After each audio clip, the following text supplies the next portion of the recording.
મિત્રો જો બધું તૈયાર થઈ ગયું. તેલ મૂકી દીધું છે ગરમ કરવા. રહીને જીરું નાખી દઉં.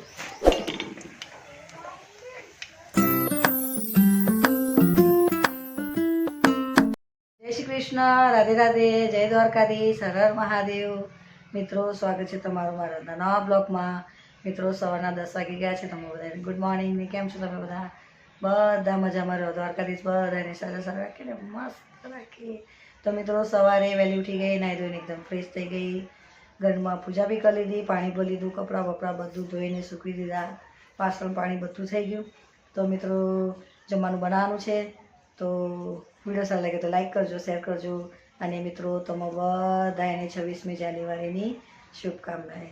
મિત્રો ખબર છે ને 26મી જાન્યુઆરી છે આજે, પહેલો મહિનો અને 2026. 26/1/26 કેવું કહેવાય નહીં?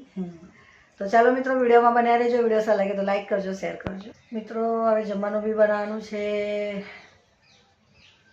ચાલો આજે બધા આપણે એક સાથે બોલે, ભારત માતા કી જય, ભારત માતા કી જય. તો મિત્રો આજે 26મી જાન્યુઆરી છે. જો લીલા મરચાં, જીરું, લસણ ને આદું વાટી કાઢી છે.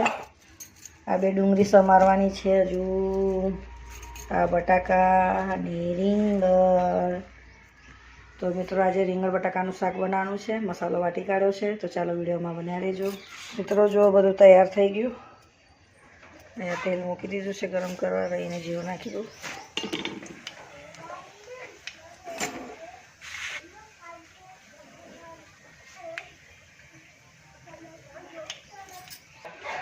લીલા મરચાં, આદું, લસણ વાટી કાઢ્યું, જીરું, ધાણા, મીઠી લીમડી, ડુંગળી, ટામેટાં અને રીંગણ બટાકાનું શાક બનાવવાનું છે આજે, અને બાજરીના રોટલા.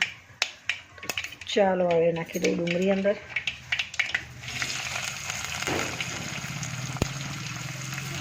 ક્યાં હુઆ? મિત્રો જો ડુંગળી શેકાઈ ગઈ છે. હવે અંદર વાટેલો મસાલો નાખી દઉં. મસ્ત આપણો દેશી મસાલો વાટેલો કાયણીમાં. જો આપણો આવો દેશી મસાલો આવી ગયો. થોડું લસણ ભરે. હવે અંદર નાખી દઉં ટામેટાં. સરસ મજાનું આજે આપણું રીંગણ બટાકાનું શાક આવી રીતે ડુંગળી શેકીને નાખીએ ને બહુ જ સરસ ટેસ્ટ આવે છે.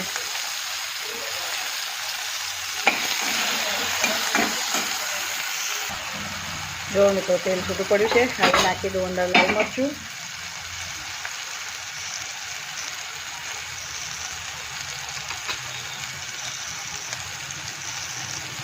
હળદર,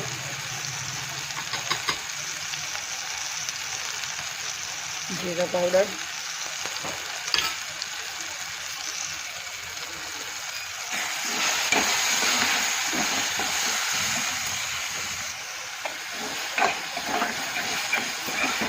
મિત્રો આવી રીતે મસ્ત બનાવીએ ને ટામેટાં ડુંગળી શેકીને અને આપણો દેશી મસાલો મસ્ત વાટીને લીલા મરચાં, આદુ, લસણ બધું એક નંબર શાક થાય છે રીંગણ બટાકાનું.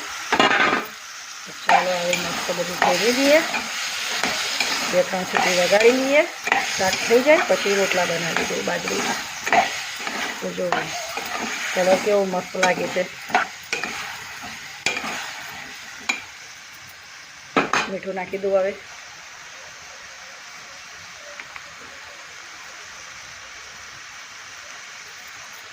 નાખી દઉં પાણી. ચાલો હવે 3-4 સીટી વગાડી લઉં. ને મિત્રો આવી રીતે ડુંગળી આપણે શેકીને મસ્ત ટામેટા વામેટા બધું મસાલો વાટીને બનાવે છે રીંગણ બટાકાનું શાક અને ડુંગળી બટાકાનું શાક તો બહુ જ મસ્ત થાય છે. કાલે પણ બહુ સરસ શાક બન્યું ને આજે એક નંબર. તો ચાલો હવે વિસલ વાગવા દઈએ. ત્યાં લગીને શું કરું, ઝાડુ મારી દઉં પાછળ. આ બધું સાફસૂફ કરી કાઢું ઘરમાં. જુઓ ઝાડુ મારી દીધો, જોઈ લો. અને આજે તો તાપ નીકળ્યો છે, બહાર કપડાં ધોઈને સૂકવી દીધા છે.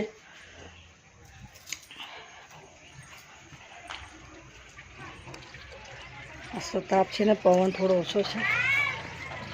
હજી શર્ટ ધોઈ નાખ્યું એમને.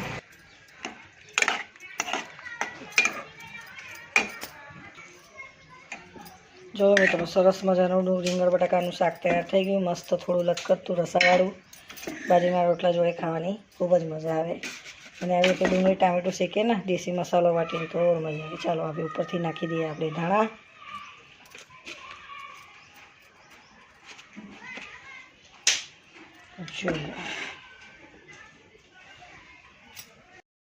જોઈ લો મસ્ત મજાનું રીંગણ બટાકાનું શાક એકદમ મસાલો મસ્ત વાટીને અને બાજરીના રોટલા તૈયાર છે. તો ચાલો મિત્રો બપોરનું જમવાનું રેડી. તો મિત્રો મારું જમવાનું બની ગયું છે. બપોરનું રીંગણ બટાકાનું શાક બનાવી મસ્ત મસાલો વાટીને ડુંગળી ટામેટાં શેકીને તો મસ્ત એકદમ દેશી જેવું મસ્ત રીંગણ બટાકાનું શાક તૈયાર છે અને બાજરીના રોટલા.